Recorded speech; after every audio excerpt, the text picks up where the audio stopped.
Sejak bangku SMP, Yudi dan Yuli sudah saling menaruh hati. Keduanya masih belia, tapi perasaan mereka tumbuh perlahan seperti akar pohon yang diam-diam menguat di balik tanah. Mereka menyembunyikan perasaan itu, hanya menukar senyum, saling menyapa dengan lirikan mata, dan menyimpan rindu dalam catatan harian. Dunia mereka kecil, cukup diisi oleh keberadaan satu sama lain.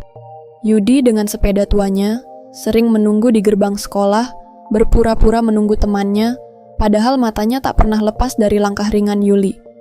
Hubungan itu terus berlanjut, melewati masa SMA, dan bahkan hingga kuliah. Tanpa huru-hara, tanpa drama, karena dunia orang dewasa belum menyentuh mereka. Orang tua masing-masing belum tahu, dan keduanya merasa tidak perlu terburu-buru. Cinta bagi mereka bukan untuk diumbar, tapi dijaga dalam diam.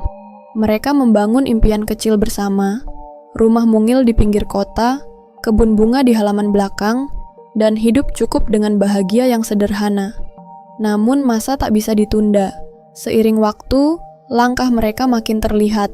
Ketika akhirnya orang tua tahu, cinta yang mereka rawat bertahun-tahun itu harus menghadapi badai yang tak mereka bayangkan.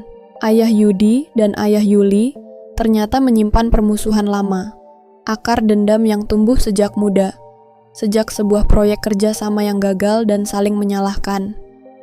Luka yang tak pernah dijahit berubah jadi caci maki diam-diam setiap kali nama keluarga lawan disebut. Dan kini, luka itu seolah terbuka kembali.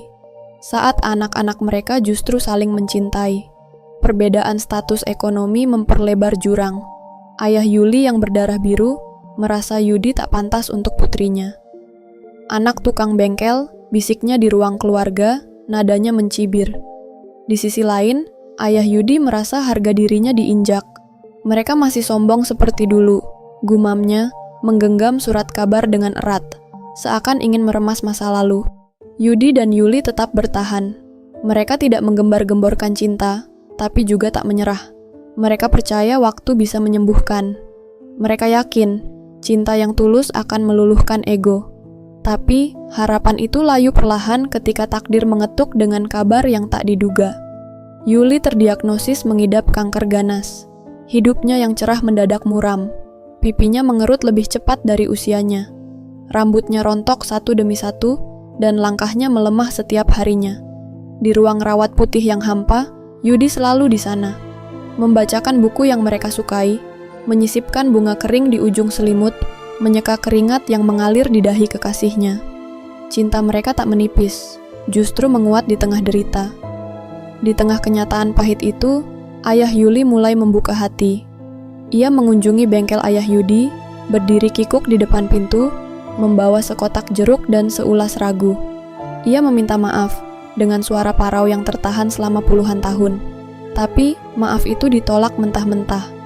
Ayah Yudi terlalu lama menyimpan sakit, terlalu sering dipermalukan di masa lalu. Baginya, maaf tak bisa menghapus semua celah dan hinaan yang pernah ditorehkan. Yuli tahu tentang kunjungan itu. Ia tersenyum getir, memeluk ayahnya dengan tangan lemah, dan berkata pelan, "Terima kasih ayah, sudah mencoba." Tak ada yang bisa ia lakukan untuk mendamaikan dua pria keras kepala itu. Hidupnya sudah cukup melelahkan untuk menyaksikan cinta dihimpit dua dinding kebencian yang tak runtuh. Hari terakhir Yuli tiba saat matahari senja mulai tenggelam. Ia menghembuskan napas terakhir dalam pelukan Yudi, dengan tangan kurus menggenggam jari kekasihnya. Tak ada tangis histeris, hanya diam yang penuh kehilangan. Yudi mencium kening Yuli dan berkata dalam hati, "Aku akan mencintaimu sampai bunga terakhir di dunia ini layu." Pemakaman Yuli dihadiri banyak orang. Tapi yang paling mencolok adalah dua pria paruh baya yang berdiri di dua sisi liang lahat tanpa saling memandang. Tak ada damai, hanya sunyi yang terasa pekat. Yudi berdiri di antara mereka, menatap tanah merah yang basah dan menyadari sesuatu. Kadang, yang paling tragis dari sebuah kisah cinta bukanlah kematian, tapi kebencian yang tak sempat berdamai. Beberapa tahun kemudian, Yudi menanam pohon Kamboja di dekat makam Yuli. Ia menulis sebuah catatan yang diletakkan di dalam botol kecil di bawah akar pohon itu. Kita lahir tidak membawa benci, dan akan mati tidak membawa harta. Yang tersisa hanyalah kenangan, dan cinta yang tak sempat disempurnakan. Terinspirasi dari ucapan Nelson Mandela, tidak ada seorang pun yang terlahir membenci orang lain karena warna kulit, latar belakang, atau agamanya. Orang harus belajar untuk membenci. Jika mereka bisa belajar membenci, mereka juga bisa diajari untuk mencintai.